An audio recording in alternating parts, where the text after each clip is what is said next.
Ladies and gentlemen, big round of applause for my man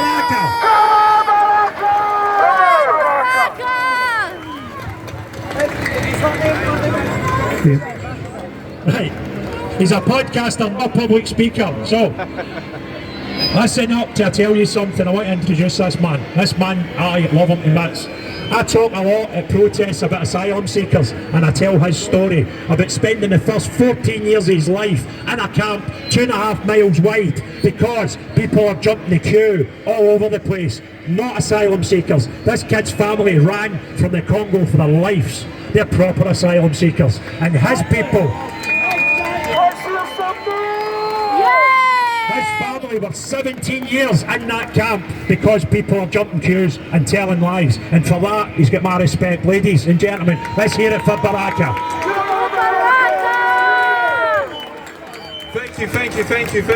Thank you.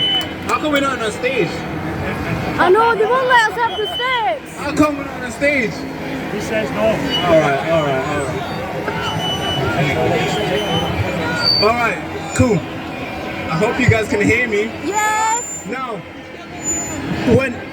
when the war broke out in Congo, I wasn't alive. I wasn't born back then. Now, I need to move close. Right here. So, I think you're too close. Push back. Can we push back? Can we push back? Can we back? Sorry, Brian. Alright, you ready? They're ready. They're mobilized. They're ready. The B is ready as well. Good. Right here. Okay.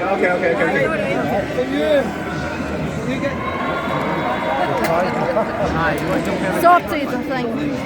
That's okay. Let's go. Right. So, I wasn't born in Congo. I was born in a refugee camp.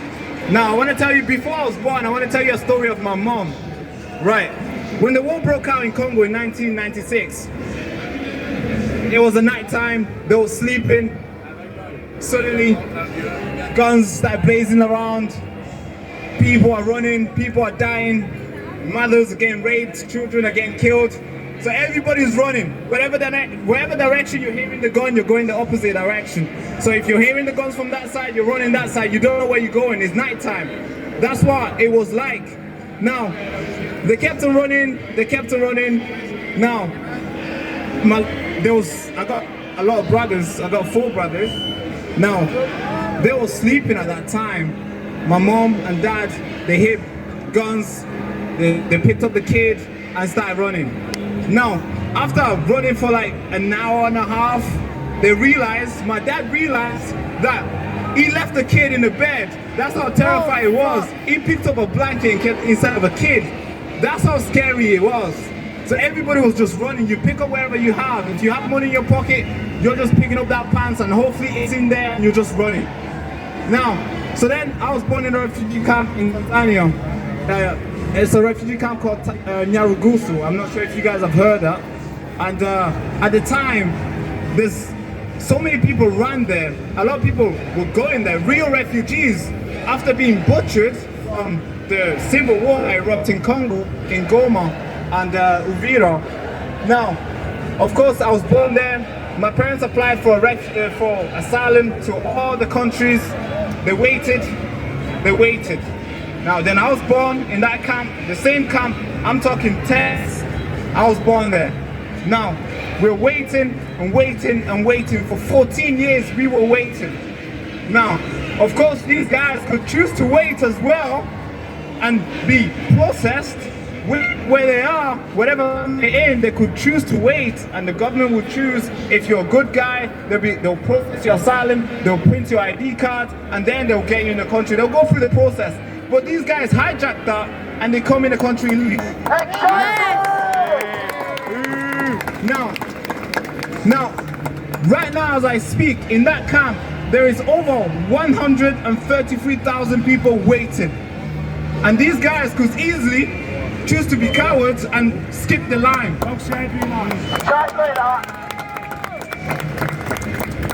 Now the reason why maybe I might say the reason why we were there for 14 years is because other people skipped the line. And we had to wait there for 14 years. We could have gone somewhere. Maybe we could have been, I could have come here and be born here or whatever. Or maybe I could have come here when I was 5 or I came here when I was 11. Because some guys skipped the line. And right now, we're seeing more people every single week skipping that same line, leaving a lot of people. I'm talking real refugees who are...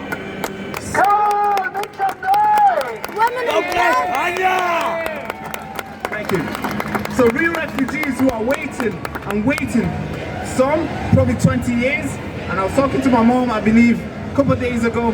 She was talking to her friend back in the camp, and I was thinking, God, I was born there. You guys ran there together, and they're still waiting. Oh my God! I mean, and we see people coming in the country legally, and they're giving everything for free. While these guys are waiting for 20 years plus. I'm 24 years old. I just turned 24 last week on Thursday.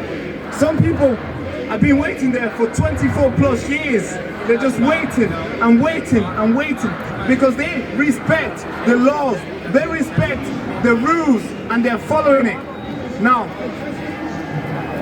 of course, Greg here, a good friend, the channel at the Bright Show. If you guys watch it, make sure you like and subscribe. Sorry, I have to plug it.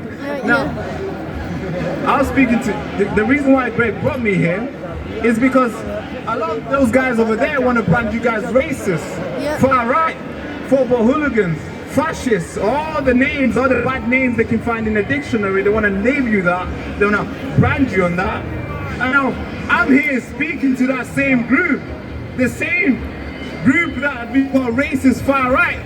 I mean, my story I'm telling you right now.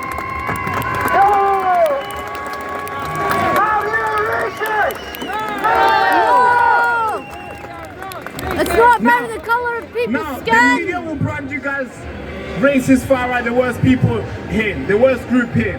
How come the good group didn't invite me to go speak over there? They're the real racists. They're racist, literal racist. So if they were real passionate about the welcome, refugees are welcome, all these sort of things, they should have me on the stage and talking about how proud I am to be a refugee here.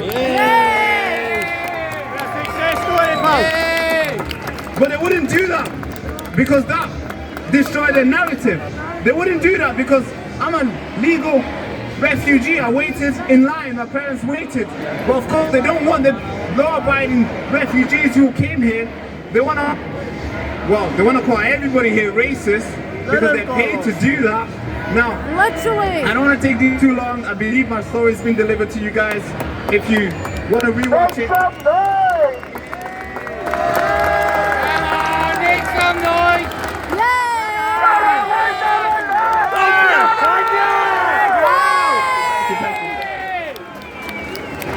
I want to pass the mic back to Greg.